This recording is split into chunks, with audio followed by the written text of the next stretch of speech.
Picture this. It's the late 11th century. Thousands of knights, soldiers, and everyday people are gearing up for what can only be described as a journey of epic proportions. But what are they fighting for? Faith? Glory? Land? Today, we're diving into one of the most complex, controversial, and transformative events in history, the Crusades. In the next 10 minutes, we'll uncover the true story behind the Crusades, why they started, who was involved, and the lasting impact they had on the world.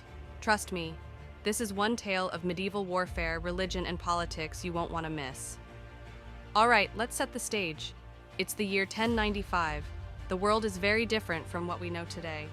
Europe is still recovering from the collapse of the Roman Empire, and Christianity has spread throughout the continent, with the Pope as one of the most powerful figures in the West.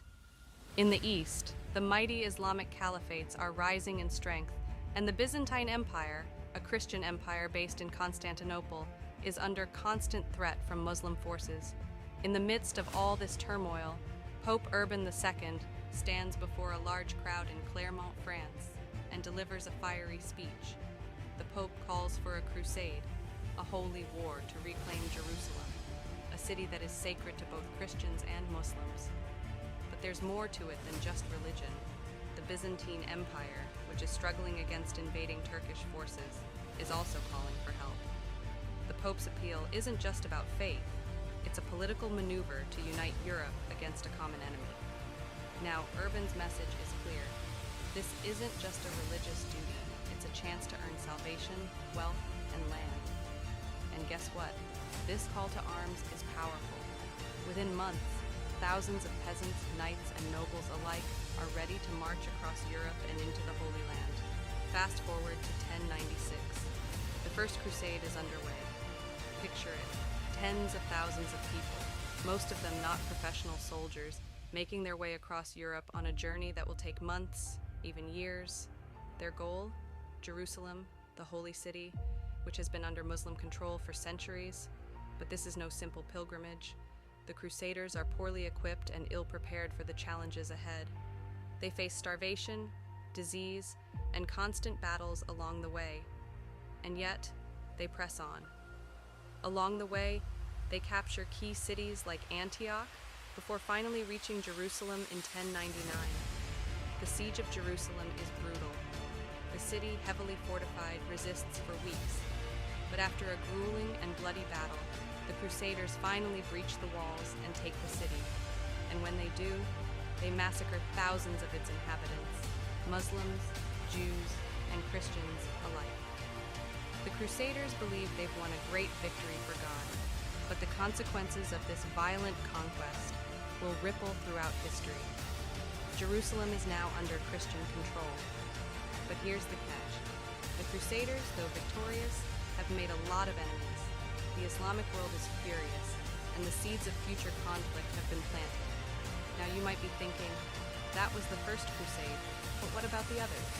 Well, after the success of the First Crusade, the idea of reclaiming Jerusalem becomes a rallying cry for future generations.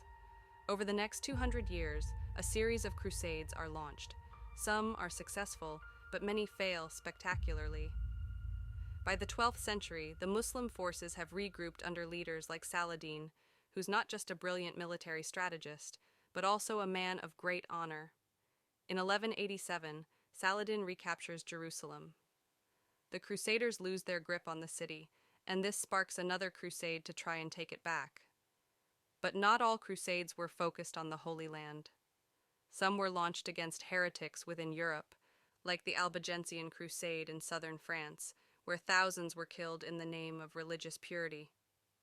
Others were aimed at expanding European power, like the Crusade against the Baltic pagans.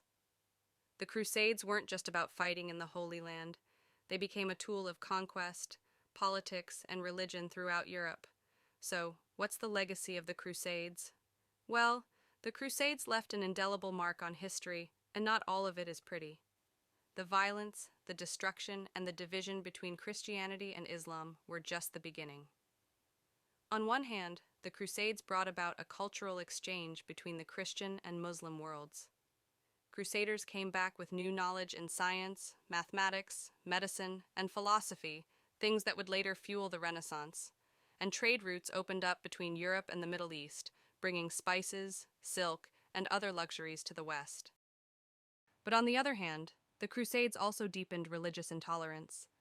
For centuries, Christians and Muslims would view each other through the lens of conflict, and the scars of that division still affect international relations today. Not to mention, the Crusades left many countries in ruin, economically and socially. By the late 13th century, the Crusades begin to wind down. Jerusalem changes hands several times, but eventually, the city remains under Muslim control.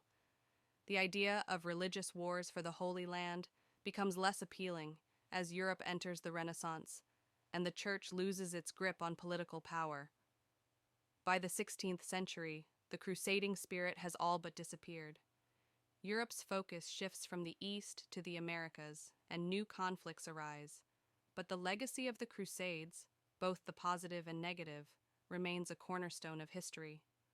So, the Crusades, a series of wars fought for religion, land, and power. On the surface, it might seem like a distant and archaic chapter in history. But if we take a closer look, we realize that the Crusades shaped the world in ways we're still feeling today. Whether it's in the ongoing religious tensions between Christianity and Islam, or the rise of global trade networks that changed economies forever. From the rise and fall of empires to the development of new ideas and technologies, the Crusades were a pivotal moment in world history. They remind us that war, no matter the reason, always leaves a lasting impact, sometimes for good and sometimes for ill.